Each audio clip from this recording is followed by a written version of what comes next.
Bansal sir हमारे साथ आप बने रहिए। तेजावत साहब हमारे साथ लगातार बने हुए हैं। हमने शाम को भी जब इस बात को अपनी चर्चा में शामिल किया था तेजावत साहब, मौजूदा स्थिति भी कुछ वैसी ही दिखती है। खबरें जो निकल कर आई कि जब एयरपोर्ट पर तमाम छोटे और बड़े विमान या फिर जेट या फिर कुछ ऐसे हेलीकॉप्टर दिखाई दिए तो लोगों की, वहां के इन प्रदर्शनकारियों की नाराजगी इतनी थी कि उन्होंने वहां एयरपोर्ट तक को जला डाला कि कोई उड़ान न भर पाए, कोई बाहर न जा पाए। यानी चुन चुनकर उन्होंने उन तमाम लोगों को निशाना बनाया जो कि पहले या अब की सत्ता में थे। और कई लोगों की प्रतिक्रिया, प्रदर्शनकारियों की हमने प्रतिक्रिया सुनी, उनका कहना था कि हमें इन लोगों से कोई उम्मीद ही नहीं है।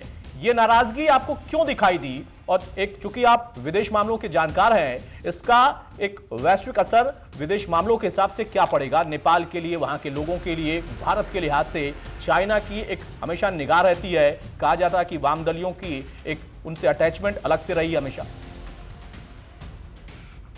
आपने बहुत सारी बातें कही और सब कुछ सच है। पहली बात तो ये कि अगर एयरपोर्ट तक स्मोक पहुंचा है तो इसके पीछे जरूर कोई बड़ी प्लानिंग रही होगी। बिना प्लानिंग या बिना किसी योजना के ऐसा संभव नहीं है। इसका मतलब ये है कि पर्दे के पीछे कुछ एलिमेंट या कुछ ऐसे हैं जो कि वह काम कर रहे हैं। दूसरा यह है कि ओली साहब की चीन से नजदीकी हम सब जानते हैं, तो इसमें भी कोई दो राय नहीं है। पर यह कहना कि इसमें अमेरिकन डीप स्टेट का कोई रोल है, जैसा कि बांग्लादेश के लिए कहा जाता है, तो मुझे लगता है कि काफी जल्दबाजी होगी। दूसरी बात ये कि मैं मेजर जनरल साहब की बात को आगे बढ़ाते हुए एक चीज कहना चाहता हूँ कि दुनिया में जितने भी विद्रोह हुए हैं, जितने भी आंदोलन हुए हैं, वो सब युवाओं ने किए हैं। तो युवा केवल मूव नहीं होता है, वो एक नया विचार होता है जो पुरानी जो जनरेशन है उससे एक अपना अलग ख्याल रखता है और वो परिवर्तन चाहता है। नेपाल में क्या हुआ कि जो वहां पे जो वामपंथियों की सरकार स्थापित हुई थी, जिसमें एक तो एमएल की सरकार थी और एक माओइस्टों की सरकार थी, दोनों ने बाद में मिलकर जो वहां पे सत्ता बनाई थी, उनसे उनको काफी उम्मीद थी और उनको राजतंत्र के खात्मे के बाद में वहां तक सत्ता तक पहुंचाने में काफी बड़ी कुर्बानियां दी थी लोगों ने। वहां के लोगों ने डंडे खाए थे पुलिस के, कुछ लोगों ने अपनी जाने वहां देश कर ली थी। पर जैसा नेताओं से उम्मीद थी वैसा नहीं हुआ। नेता अपने घर भरने में रह गए और इसलिए इस युवा पीढ़ी में एक आक्रोश था। वो रोजगार चाहते हैं, युवा रोजगार चाहते हैं और रोजगार है नहीं, तो उसको निकलने का कोई न कोई बहाना चाहिए था। और ऐसे में सोशल मीडिया पे बैन के बाद में जो खतरनाक जो चीजें हुई है वो हम देखते हैं। पर इसमें एक चीज जो आपकी बात का मैं आखिरी जवाब ये दे देना चाहता हूँ कि आपने पूछा कि ये स्थिति कब तक चलेगी, इसका विश्व स्तर पर और खासकर भारत के संदर्भ में इसका क्या नफा नुकसान है। तो इस संदर्भ में ये है कि भारत अभी, मुझे लगता है कि इन सारी ही परिस्थितियों पे केवल नजर रखेगा, क्योंकि वह किसी के भी पक्ष में कोई स्टेटमेंट देने का मतलब है कि वहां की जनता का जो रुख अभी वो जिस काम में लगे हुए हैं उसका भारत की तरफ मोड़ लेना। और वैसे भी नेपाल में भारत विरोधी भावना अब तक बढ़ रही है, तो उनको वह किसी भी तरीके से भारत को संदेश देना नहीं चाहेगा कि भारत नेपाल की जनता के साथ नहीं है या वह अलग से रिएक्ट कर रहा है। पर नेपाल के लिए मैं इसी सवाल को फिर से चाहूंगा, आप स्पष्ट करके बताएं कि भारत का ये सधा हुआ जो नजरिया है या बहुत सधी हुई टिप्पणी अब तक आई या नहीं आई, उसको विदेश नीति के हिसाब से कैसे देखें? क्या वेट एंड वॉच की स्थिति में हम?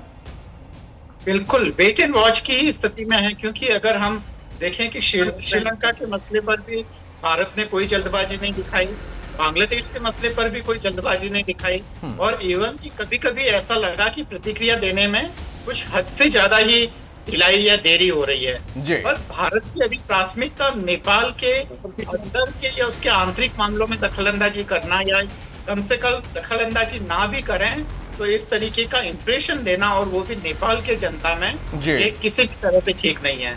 क्योंकि हम बांग्लादेश के संदर्भ में देख चुके हैं कि जो नई सरकार बनी उसने भारत के लिए काफी विपरीत परिस्थितियां पैदा की। भारत अब गलती दोबारा नहीं करेगा। तो बड़ी बात आप कह रहे हो, शायद इसी वजह से हमारी सरकार, भारत की सरकार बहुत सदे अंदाज में है। एमईए ने भी अपनी तरफ से जो टिप्पणी की थी और बाद में जो हेल्पलाइन नंबर भी जारी किया गया वो भारतवासियों के लिए उनसे ही अपील की गई, क्योंकि नेपाल के अंदर की जो परिस्थितियां हैं, ठीक है कि हमारा उनसे एक बहुत पुराना रिश्ता है, लेकिन मौजूदा दौर में वो किन हाथों में खेल सकता था, खेल रहा था, इन तमाम चीजों को देखकर और पुराने अनुभव बांग्लादेश के उनको समझते हुए सरकार अभी फिलहाल उसी ट्रैक पर आगे बढ़ रही है कि पहले हम देखें क्या परिस्थिति बनती है, खुद वहां के लोग क्या चाहते हैं।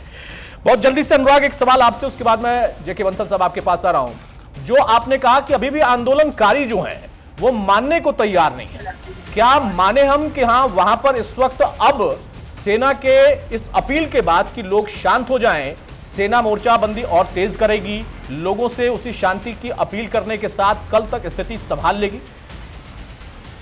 बिल्कुल, जिस तरीके से अगर हम कुछ घंटे पहले तक की बात करें तो नेपाल के भैरवा में भंसार कार्यालय पर आगजनी की घटना को अंजाम दिया गया। जो भैरवा का एयरपोर्ट था वहां पर प्रदर्शनकारी पहुंचे, प्रदर्शन किया गया। लेकिन इस वक्त की अगर हम हालात दिखाएं, स्थिति दिखाएं तो अभी कुछ सामान्य नजर आ रहा है। जिस तरीके से मेरे पीछे की ये तस्वीरें हैं, बिल्कुल नेपाल के भैरवा की ये तस्वीरें हैं, जहां पर कुछ लोग भी यहाँ पर दिखाई दे रहे हैं, शांतिपूर्ण ढंग से खड़े हैं। हालांकि अभी जो है वो मौजूदा समय में किसी तरीके की जो स्थिति है प्रदर्शनकारियों की वो यहाँ पर देखने को नहीं मिल रही है। हालांकि अगर हम बात करें इस प्रदर्शन को लेकर के तो अब तक 19 मौतें और 300 से जो ज्यादा लोग हैं वो इस प्रदर्शन में लगातार जो है घायल बताए जा रहे हैं। सिर्फ नेपाल का काठमांडू ही नहीं बल्कि तमाम वो जगह रहा है जहां पर लगातार जो है प्रदर्शन देखने को मिला। आगजनी की घटनाएं जो है देखने को मिली, बुटवल, भैरवा और इसी के साथ जो है लुम्बिनी और तमाम जगहों पर जो यूथ है वो लगातार प्रदर्शन कर रहा है। 26 सोशल साइट्स को जो है बंद करने के बाद इस प्रदर्शन की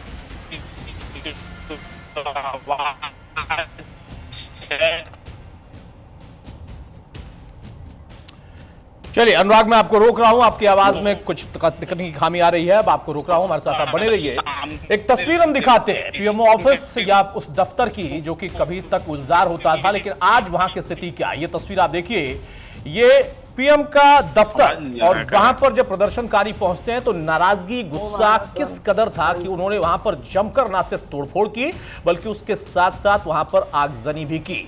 नेपाल की शान ये इमारत हो सकती थी और होती थी, लेकिन आज लोगों के गुस्से का वो शिकार बन गई। आप ये तस्वीर देखिए जहां पर जब संख्या जिनको आप गिन नहीं सकते वो तमाम प्रदर्शनकारी पहुंचे जो कि जनजी का हिस्सा हैं, जो कि युवा हैं, उनके हाथ जो कुछ लगा उसमें तोड़फोड़ की गई, उसको आगजनी के हवाले किया गया। वहां पर फर्नीचर से लेकर इमारत से लेकर तमाम चीजें जो भी वहां पर मौजूद थे उस पर अपना गुस्सा निकाला है, क्योंकि ये गुस्सा उन युवाओं का था, ये गुस्सा उन लोगों के लिए था जो कि सत्ता में बैठे थे, जो कि वहां पर हर एक शान शौकत से जूझ रहे थे या उसका लाभ ले रहे थे, लेकिन वहां की आम जनता वाकई जूझ रही थी शान शौकत से। ये तस्वीरें, ये काला धुआं इस बात की एक इबारत भर है। चले, बहुत शुक्रिया हमारे साथ जुड़ने के लिए अनुराग, आपका भी, बंसल सर आपका भी, और अरविंद तेजावत सिंह आपका भी। तो कुछ नेताओं जो कि सलाखों के पीछे की उनकी कहानी थी, उन्होंने भी आंदोलन को कैसे हवा दी, कैसे वो सलाखों के पीछे थे लेकिन आंदोलन को हवा दे सकते थे। कौन है रवि लामी छाने, इस रिपोर्ट में आपको दिखाते हैं।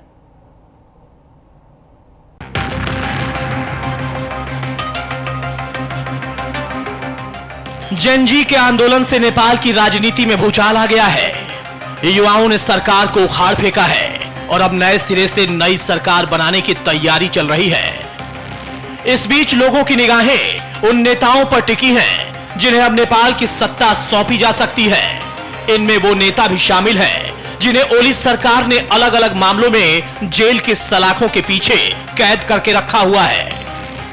खबर यह है कि प्रदर्शनकारियों ने पूर्व डिप्टी प्राइम मिनिस्टर और राष्ट्रीय स्वतंत्र पार्टी के अध्यक्ष रवि लामी छाने को जेल से रिहा करा दिया।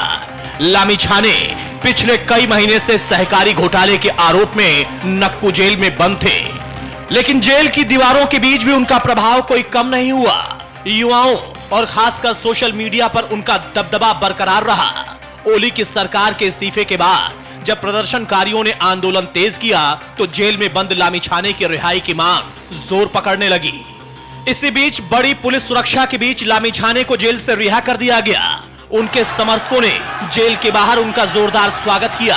जनता ने उन्हें भ्रष्टाचार से लड़ने वाला नेता करार दिया। रवि लामिछाने का नाम नेपाल के नए प्रधानमंत्रियों के लिस्ट में शामिल है, इसलिए उनकी जेल से रिहाई को लेकर कई तरह के कयास लगाए जाने लगे हैं। रवि लामिछाने की जेल से रिहाई के बाद युवाओं में उनके प्रभाव का अंदाजा आसानी से लगाया जा सकता है। रवि के प्रभाव को समझने के लिए उनके अतीत को जानना होगा, तो चलिए आपको बताते हैं कौन है रवि लामिछाने। रवि लामिछाने नेपाल के पूर्व उप प्रधानमंत्री हैं। उन्होंने एक टीवी होस्ट और पत्रकार से लेकर नेपाल के पॉपुलर लीडर तक सफर तय किया और नेपाल के लोगों के दिलों में आसानी से छाप छोड़ी। रवि का राजनीतिक सफर सामान्य नहीं रहा। वो एक चर्चित टेलीविजन होस्ट हुआ करते थे।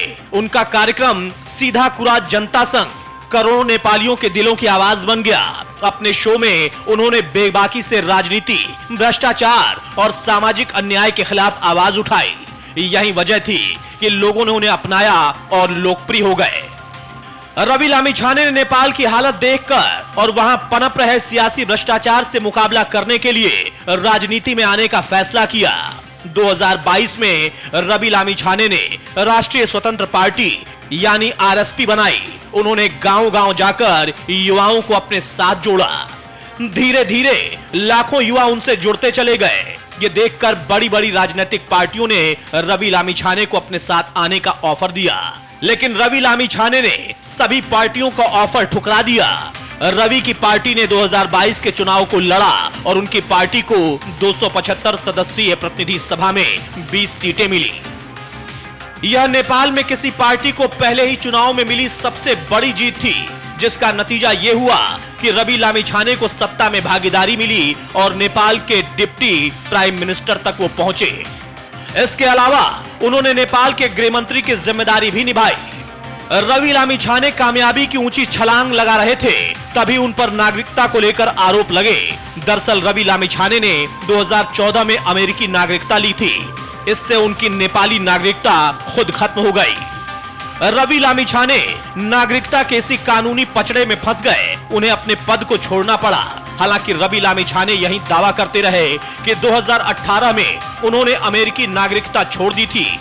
जनवरी 2023 में नेपाल की सुप्रीम कोर्ट ने उनकी सांसदी छीन ली।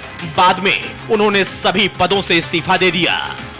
इस्तीफे के कुछ दिनों के बाद रवि लामिछाने ने फिर से कानूनी प्रक्रिया पूरी कर नेपाल की नागरिकता हासिल की। इसके बाद अपनी पार्टी आरएसपी के अध्यक्ष बन गए, लेकिन उसके बाद वो भ्रष्टाचार के आरोपों से घिर गए। जब वो गोरखा मीडिया नेटवर्क के मैनेजिंग डायरेक्टर थे, इसी दौरान सूर्यदर्शन कोऑपरेटिव घोटाले के आरोप लगे। फरवरी से दिसंबर 2024 के बीच आरोपों की जांच हुई और अक्टूबर 2024 में पुलिस ने उन्हें गिरफ्तार कर लिया। तब से रवि जेल में बंद थे। हालांकि गिरफ्तारी के बाद भी अपने समर्थकों के बीच लोकप्रिय बने रहे। नेपाल की राजनीति अब नए दौर में प्रवेश कर चुकी है। पुरानी राजनीतिक पार्टियों की पकड़ कमजोर हो रही है और युवा नेताओं की भूमिका बढ़ रही है। लामिछाने ने साबित कर दिया कि जनता की भावनाएं और युवा वर्ग की शक्ति किसी तरह बड़ी राजनीतिक ताकत बन सकती है। फिलहाल नेपाल की जनता की उम्मीदें इस नए चेहरे से बनी हैं, जो पारदर्शी राजनीति का वादा करते हैं और भ्रष्टाचार के खिलाफ कड़ा रुख अपनाते हैं। अब सवाल यह है कि क्या रवि लामिछाने फिर नेपाल की राजनीति के मुख्य धारे में शामिल होकर बड़े बदलाव ला पाएंगे? न्यूज इंडिया के लिए मोहित तोमर की रिपोर्ट। जी हाँ, तो नेपाल मौजूदा स्थिति वहां की हमने आपको दिखाया और किस तरीके की परिस्थितियां आगे के लिए बन सकती हैं। सेना निगाह बनाए हुए लोगों से अपील कर रही है कि आप अपने घरों तक वापस लौटें, लेकिन युवा का आक्रोश अभी भी बरकरार है। राष्ट्र की आवाज में आज के लिए इतना ही। नमस्कार।